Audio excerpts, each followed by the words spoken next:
Okay, so I'm just going to show you very quickly how I use Excel to generate means and to generate a bar graph. So over here you can see I've got males of a GPA of 3.6 and females of 3.2. All right, there's not a whole lot of information here, but I just wanted you to know that I ran that data in SPSS.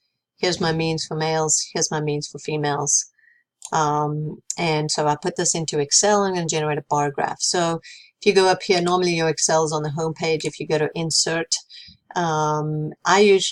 it's got the recommended charts. You can do that. So let's go ahead and do that. And it's going to give you some options of charts to pick from. Well, I don't want a pie chart because I'm representing means, not frequency, right? We use a pie chart when using frequency. And I don't particularly like this format of a chart. This is usually what you're looking at when you're doing APA. So here's my chart. I'm going to click OK. And there's different things I can do. So this little plus sign over here, I want access titles. So I don't necessarily need to title this because I know that it's males and females, but this title I want to change. So I want to make this GPA. Okay. I don't need a chart title here because if you do APA format, you don't put the chart title in the chart. So I get rid of that. Other APA format is you never have these horizontal lines, so I'm going to take away the grid lines. And yeah, that's all I want right there.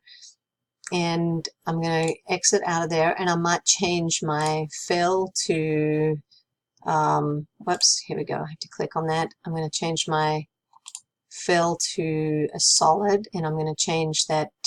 Let me move my screen over here so you can see that. I'm going to change that to black. Okay.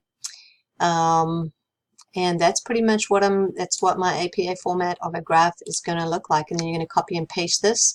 What I usually tell students, whoops, let me undo that real quick, is you generate your graphs in Excel, you create your titles in your Microsoft Word. So this would be figure 1. Okay, this is not a table, it's figure 1. GPA, average GPA of males and females, right? The other things you can do is if you want to change this axis and I want to format the axis, all right, I can say let's do a minimum of, I'm just going to extreme this, okay, 1.0 and a maximum of 4.0. So notice now how that changes the look of that graph, just like we've talked about. It changes it quite significantly. So instead, let's say, okay, we want a minimum of 3.7. Most of the time, I think if I was using GPA, I'd leave it at 4.0, maybe a minimum of 2.5. Okay. And you can change your major and minor units and so forth. So that's just a quick overview of how to use Excel to generate graphs.